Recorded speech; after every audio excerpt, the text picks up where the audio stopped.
Hello and welcome to new lecture on expansion devices which are used in refrigeration and air conditioning system। तो इसमें हम expansion devices जो भी use होते हैं उनके बारे में पढ़ेंगे। ये थोड़ा लेंथी लेक्चर हो सकता है क्योंकि इसमें मैं कैपिलरी ट्यूब के बारे में बताऊंगा, हैंड ऑपरेटेड एक्सपेंशन बॉल के बारे में बताऊंगा, ऑटोमेटिक एक्सपेंशन बॉल के बारे में बताऊंगा और थर्मोस्टेटिक एक्सपेंशन बॉल के बारे में बताऊंगा। तो सब आइए देख एक करके सारे सबको देखते हैं। तो सबसे पहले है एक्सपेंशन डिवाइस। तो बेसिकली एक्सपेंशन डिवाइस क्या होता है? एक्सपेंशन डिवाइस जैसे रेफ्रिजरेशन की जो वीसीआरएस साइकिल होती है, वेपर कंप्रेशन रेफ्रिजरेशन साइकिल, उसमें आपका कंडेंसर और एवापोरेटर के बीच में लगा होता है ना। और एक्सपेंशन डिवाइस का काम होता है प्रेशर और टेम्परेचर को रिड्यूस करना। ठीक है। तो एक्सपेंशन डिवाइस जो रेफ्रिजरेशन एयर कंडीशनिंग सिस्टम में यूज होते हैं वो यहाँ पर मेंशन किए हुए हैं। जैसे कैपिलरी ट्यूब है आपका, हैंड ऑपरेटेड एक्सपेंशन वाल्व है, ऑटोमेटिक और कांस्टेंट प्रेशर एक्सपेंशन वाल्व है और थर्मोस्टेटिक एक्सपेंशन वाल्व है। अब हम आगे इस लेक्चर में वन बाई वन सबका डिटेल को स्टडी करेंगे। तो आइए देखते हैं। ये कैपिलरी ट्यूब है, आप यहाँ पे जो देख रहे हो ये कैपिलरी ट्यूब लगी हुई है। ये पूरा कैपिलरी ट्यूब का है। और ये किसके बीच में लगा हुआ है? कैपिलरी ट्यूब में जो रेफ्रिजरेंट आ रहा है वो कहाँ से आ रहा है? कंडेंसर से आ रहा है। कंडेंसर से कैपिलरी ट्यूब में जा रहा है, कैपिलरी ट्यूब से कहाँ जा रहा है? एवापोरेटर में जा रहा है। तो आप देख रहे हो कैपिलरी ट्यूब से पहले स्टैनर लगा हुआ है। स्टैनर बेसिकली एक फिल्टर का काम करता है जो कि डस्ट पार्टिकल्स या उसमें कुछ इम्प्योरिटीज़ होती हैं रेफ्रिजरेंट में, उस इम्प्योरिटीज़ को वहीं पे होल्ड ऑन कर लेता है।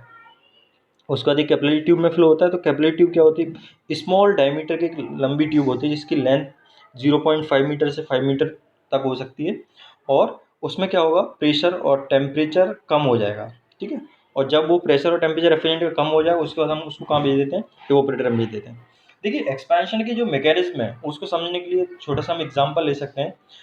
जब कोई भी चीज़ को हम बड़े एरिया से छोटे एरिया में भेजते हैं तो उसका प्रेशर क्या हो जाता है? रिड्यूस हो जाता है। जैसे फॉर एग्जांपल मैं आपको बताता हूँ।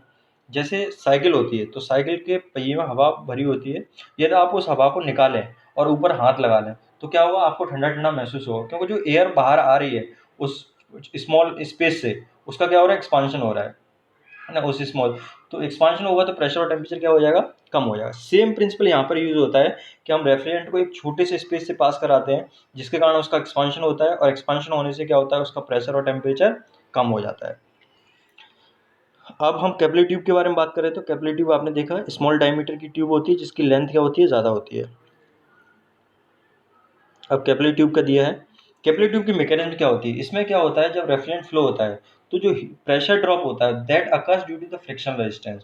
फ्रिक्शन रेजिस्टेंस यदि फ्लूइड मैकेनिक्स पढ़ते हैं तो उसमें हम निकालते हैं कि head loss due to friction क्या होता है? F L V square upon 2 GD। मतलब जो आपका फ्रिक्शन ये जो प्रेशर ड्रॉप होगा वो किसके, इसमें आप देख भी सकते हो कि प्रेशर ड्रॉप किस पे डिपेंड करता है? एक तो लेंथ पे डिपेंड करेगा, एक डायमीटर पे डिपेंड करेगा।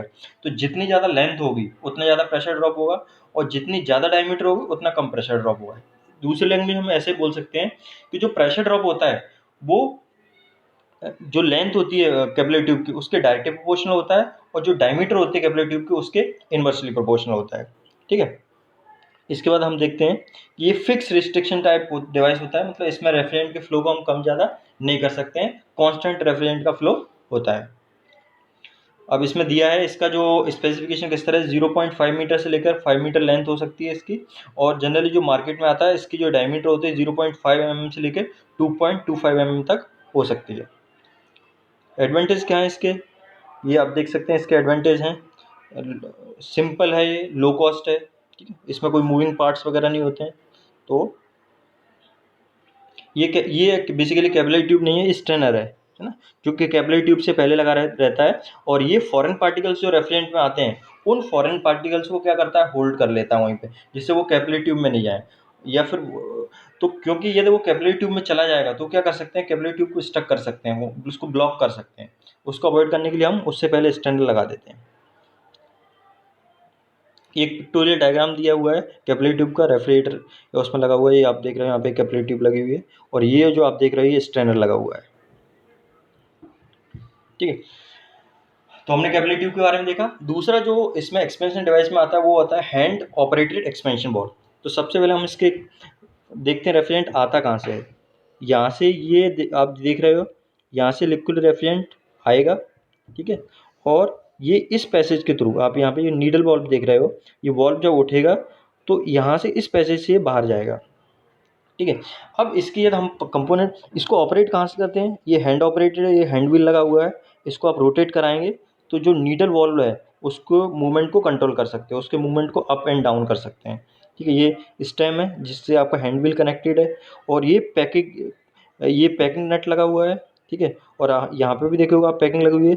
ये पैकिंग इसलिए लगी हुई है कि बेसिकली रेफ्रिजरेंट लीक करके कहीं ऊपर की तरफ ना मूव करे, रेफ्रिजरेंट के लीकेज को अवॉइड करने के लिए पैकिंग लगी हुई है, और ये स्क्रू है जिसके थ्रू मूव कर रहा है। ठीक है, तो हैंड ऑपरेटेड वॉल्व में जो रेफ्रिजरेंट के फ्लो रेट है उसको हम अपने हाथ से क्या कर सकते हैं, अल्टर कर सकते हैं, चेंज कर सकते हैं।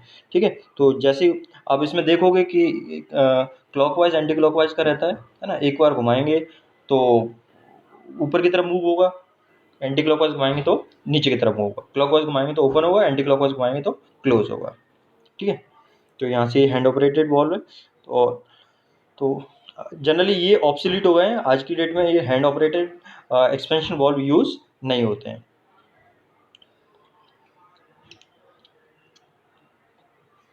अब दूसरा है आपका ऑटोमेटिक एक्सपेंशन वॉल्व, या इसको कांस्टेंट प्रेशर एक्सपेंशन वॉल्व भी बोलते हैं। ठीक है, तो इसको देखने के लिए सबसे पहले आप ये देखो इसमें क्या क्या कंपोनेंट्स लगे हुए हैं। ठीक है, फिर कंपोनेंट्स के बाद हम फोर्सेस देखेंगे, फोर्सेस के बाद हम देखेंगे कि किस तरह से काम करता है। तो कंपोनेंट वही है, ये कंडेंसर से यहाँ पर रेफ्रिजरेंट आ रहा है। ठीक है, ये स्टेनर लगा हुआ है, स्टेनर क्या करेगा, जो इम्प्योरिटीज़ होंगी, डस्ट पार्टिकल होंगे, उनको यहाँ पे फिल्टर आउट करेगा। फिल्टर आउट करने के बाद ये रेफ्रिजरेंट यहाँ से इस पैसेज से, यहाँ पे ऑरिफिस लगा हुआ है, इस ऑरिफिस से ये बाहर की तरफ जाता है ना। ये स्प्रिंग लगी हुई है, ये स्प्रिंग ऑरिफिस से कनेक्टेड है। ठीक है, और ये आप देख रहे हो एडजस्टेबल स्क्रू है, इस स्क्रू को हम क्या कर सकते हैं, मूव करा के प्रेशर को वेरी कर सकते हैं, चेंज कर सकते हैं। ये एडजस्टेबल स्क्रू से स्प्रिंग अटैच है। बेसिकली इसमें प्रेशर को किस तरह से हम एडजस्ट करते हैं, एडजस्टिंग स्क्रू, इसके थ्रू ये स्प्रिंग को हम स्प्रिंग का फोर्स चेंज करते हैं, और उसके कारण क्या हो सकता है, प्रेशर चेंज हो जाता है। ठीक है, यहाँ पे आप देखोगे ये डायफ्राम लगा हुआ है।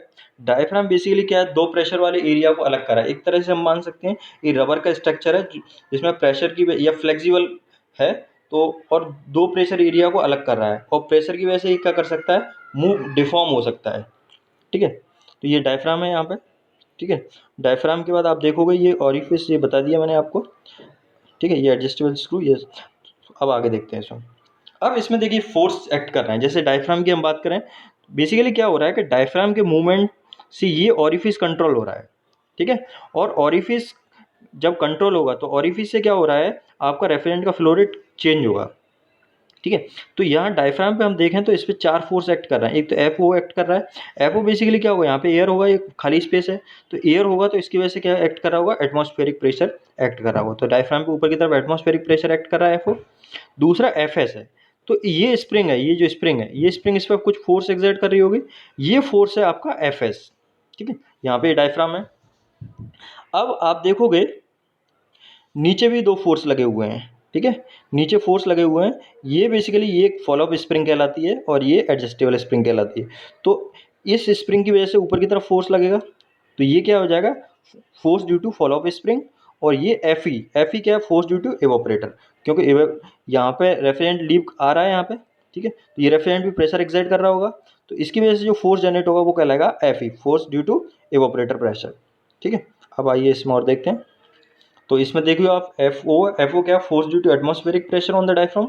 एफ ई क्या है, force due to evaporator pressure. आप देख सकते हो एफ एस क्या है, force due to adjustable spring, ये मैं बता चुका हूँ आपको, ये एफ एस की वजह से ये है। ठीक है, ये एफ ई है यहाँ पे, ये एफ ओ है, और एफ एस है, ये क्या है, force due to follow up spring. ये फॉलो अप स्प्रिंग लगी हुई है, तो यहाँ पे ये फोर्स एक्ट कर रहा है। अब आगे देखते हैं, ये स्टारवेशन ये मैं अभी बताऊंगा आपको।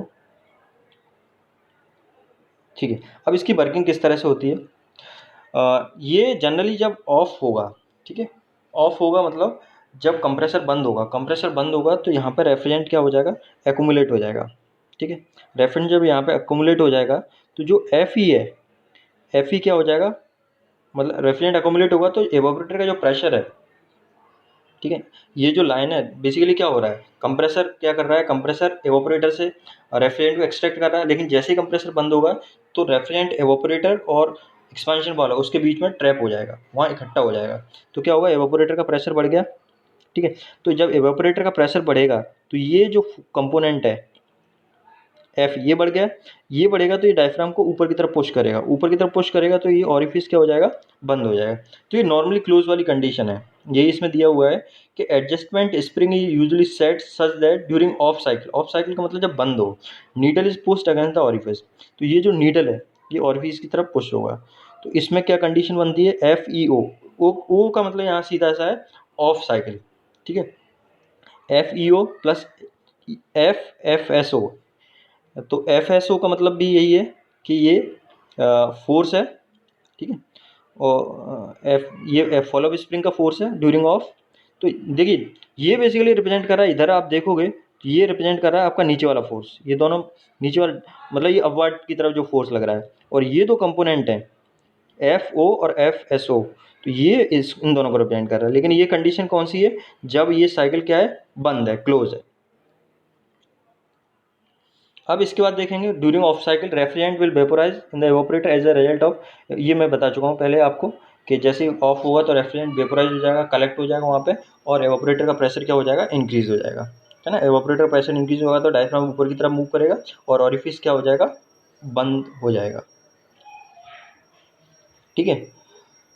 अब जैसे ही ऑन करेंगे, एक तो ऑफ साइकिल का हो गया, दूसरा ऑन, जैसे ही हम इसको ऑन करते हैं तो ऑन करेंगे तो क्या होगा, आ, सब चीज़ें बंद होंगी, ठीक है। और उसके बाद कंप्रेसर क्या करेगा, एवापोरेटर से रेफ्रिजरेंट को सक करना स्टार्ट करेगा। तो सक करना स्टार्ट करेगा तो एवापोरेटर में प्रेशर कम हो जाएगा, तो इसका मतलब एफ ही कम हो गया आपका। एफ ही कम होगा तो क्या होगा, ये जो ऊपर वाला फोर्स है, ये दोनों कंपोनेंट का फोर्स बढ़ जाए मतलब ज़्यादा होगा, तो ये क्या करेगा, डायफ्राम को नीचे की तरफ मूव करेगा। जब ये डायफ्राम नीचे की तरफ मूव होगा तो ये जो ऑरिफिस है ये भी नीचे की तरफ मूव होगा, नीचे की तरफ मूव होगा तो ये स्पेस है यहाँ पे जो है ना, तो ये खुल जाएगा, तो यहाँ से क्या होगा, रेफ्रिजरेंट एवापोरेटर में जाना स्टार्ट हो जाएगा। यही यहाँ पे लिखा हुआ है, during on refrigerant is not fit to evaporator while the compressor removes the refrigerant from the evaporator, ठीक है। जैसे ही आपने सिस्टम को ऑन किया तो एकदम से एवापोरेटर कंप्रेसर एवापोरेटर से रेफ्रिजरेंट को टेकअप करेगा, ठीक है।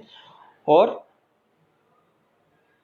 इसके बाद एवापोरेटर प्रेशर डिक्रीज होना स्टार्ट हो जाएगा, ये मैं बता चूँगा आपको, क्योंकि बॉल्व ये यहाँ पे बॉल्व क्या है, क्लोज है, एक्सपेंशन बॉल्व से एवापोरेटर में नहीं जा रहा है, एवापोरेटर में जो भी रेफ्रिजरेंट है उसको कंप्रेसर खींच लेगा तो एवापोरेटर में प्रेशर क्या हो जाएगा, कम हो जाएगा, ठीक है।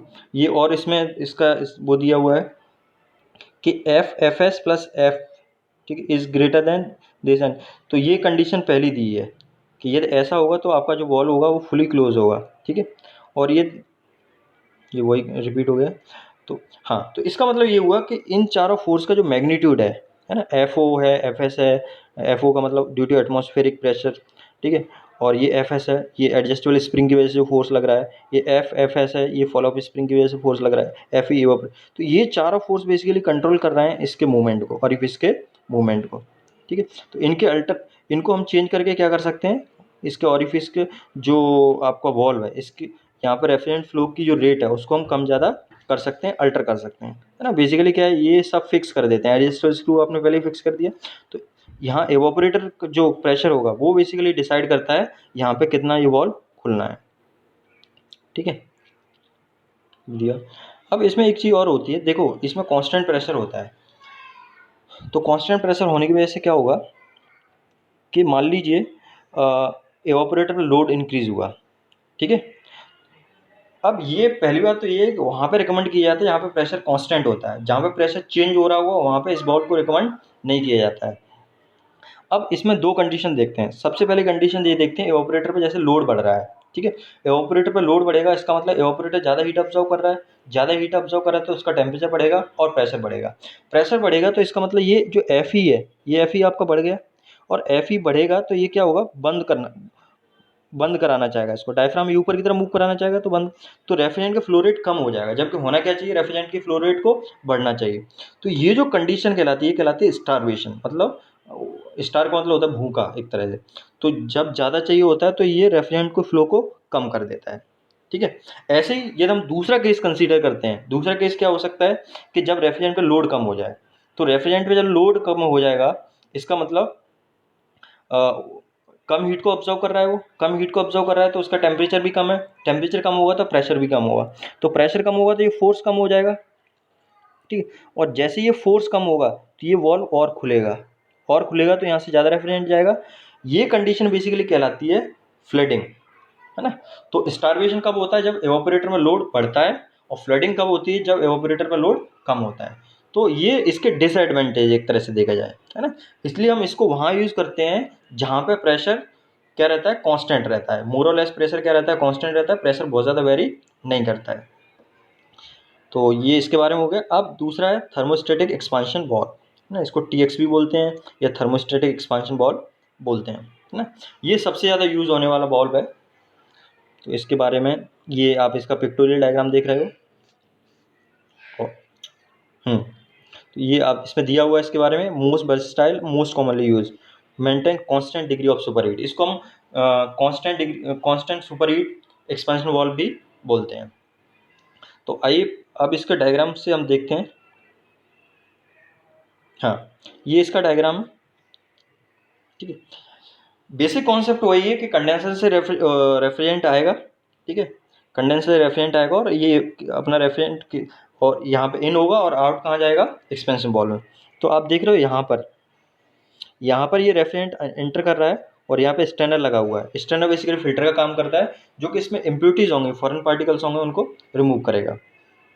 और यहाँ से फिर ये इस बॉल के थ्रू, ठीक है, और यहाँ से ये एवापोरेटर में जा रहा है। ये एवापोरेटर लगा हुआ है, ठीक है। और ये फीलर बल्ब लगा हुआ है इसमें, ठीक है। फीलर बल्ब में बेसिकली क्या होगा? कोई फ्लूइड होगा जिसको हम बोलते हैं पावर फ्लूइड। और पावर फ्लूइड क्या हो सकता है?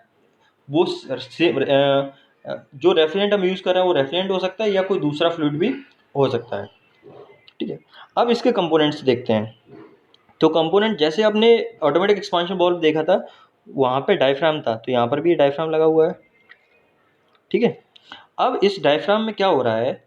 आप देखोगे ये फीलर वाल्व है, ठीक है। इसमें ये फीलर वाल्व किससे कनेक्टेड है? एवापोरेटर से कनेक्टेड है, ठीक है।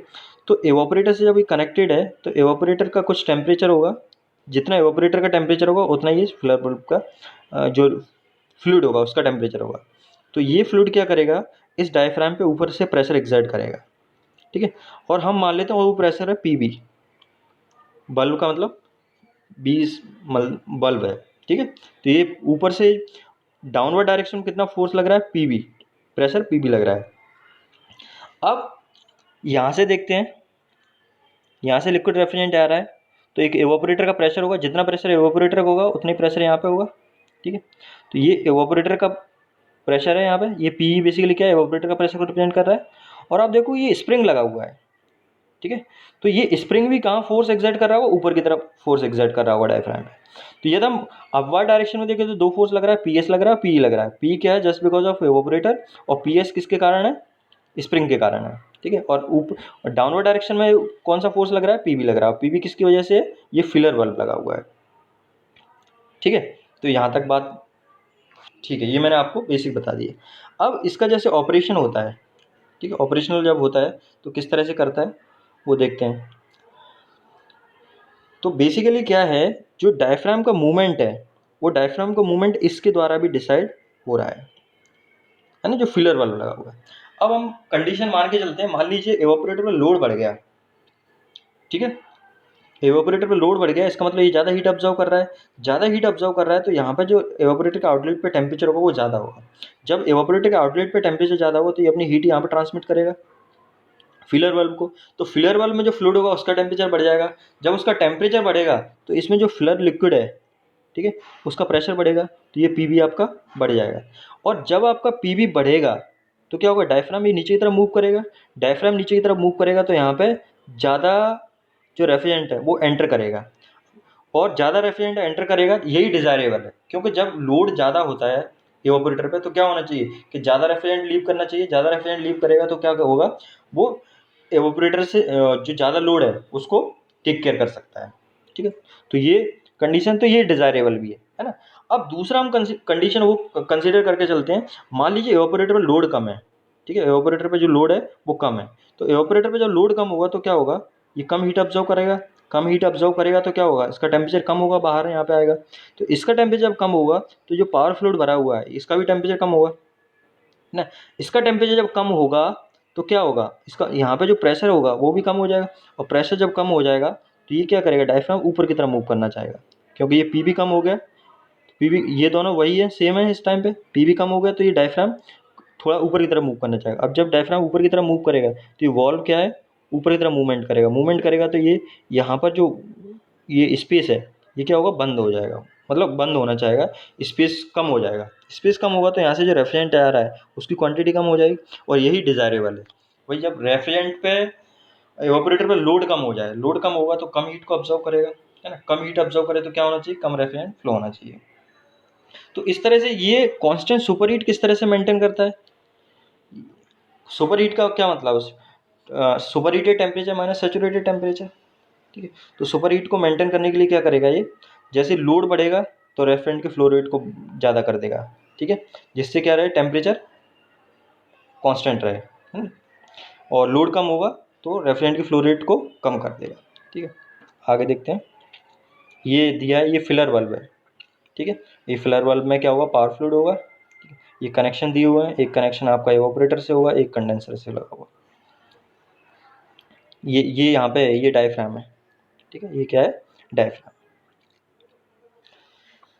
इसमें ये दिया है कि जब ऑफ साइकिल होगी तो ऑफ साइकिल में क्या होगा, इवापोरेटर का प्रेशर, है ना, और पावर फ्लूइड का प्रेशर बराबर होगा। तो स्मॉल जो जब बराबर होगा तो ये दोनों बैलेंस हो जाएंगे, ये दोनों, तो पी और पी एस, और स्मॉल फोर्स जो होगा स्प्रिंग का स्मॉल फोर्स, वो क्या कर देगा, इसको, सॉरी, इसको क्या कर देगा, क्लोज कर देगा।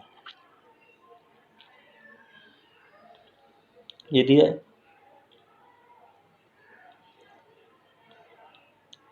तो इसमें दिया है, जब साइकिल ऑन होगी तो कंप्रेसर स्टार्ट होगा, और जो प्रेशर, एवापोरेटर प्रेशर है वो रिड्यूस होगा। देखो इसमें ऑन ऑफ साइकिल का है एक,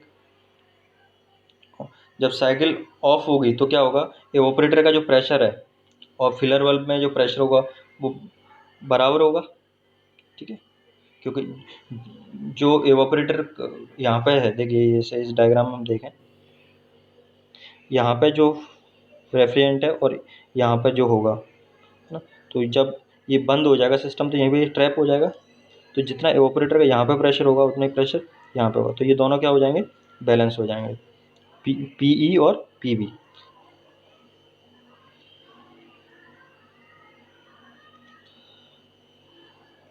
ठीक है, और जैसे ही कंप्रेसर स्टार्ट होगा तो प्रेशर डिक्रीज़ हो जाएगा, किसका प्रेशर, एवापोरेटर का, क्योंकि अभी क्या एक्सपेंशन वाल्व बंद है और वो एवापोरेटर से क्या कर रहा है, सक कर रहा है रेफ्रिजरेंट को, तो रेफ्रिजरेंट सक करेगा तो वॉल्यूम कम होगा और प्रेशर भी कम हो जाएगा। तो जब जब प्रेशर कम होगा तो आप देखोगे जैसे स्टार्ट होगा तो यहाँ पे ये प्रेशर कम होगा, पीई, ठीक है, जब कंप्रेसर स्टार्ट होगा तो प्रेशर कम होगा, पी कैसे कम होगा वो मैंने आपको बता दिया, कि एवापोरेटर वाली लाइन है जो यहाँ से, ये एवापोरेटर है, एवापोरेटर से उसने सक्शन से खींच लिया रेफ्रिजरेंट को, तो इसके अंदर प्रेशर कम होगा, प्रेशर कम होगा तो यहाँ पर भी प्रेशर कम होगा, तो प्रेशर कम होगा तो इसका मतलब ये डायफ्राम नीचे की तरफ मूव करेगा, नीचे की तरफ मूव करेगा तो ये ओपन होगा, और ओपन होगा तो यहाँ से रेफ्रिजरेंट मूव करेगा, ठीक है। तो ये है इसके बारे में।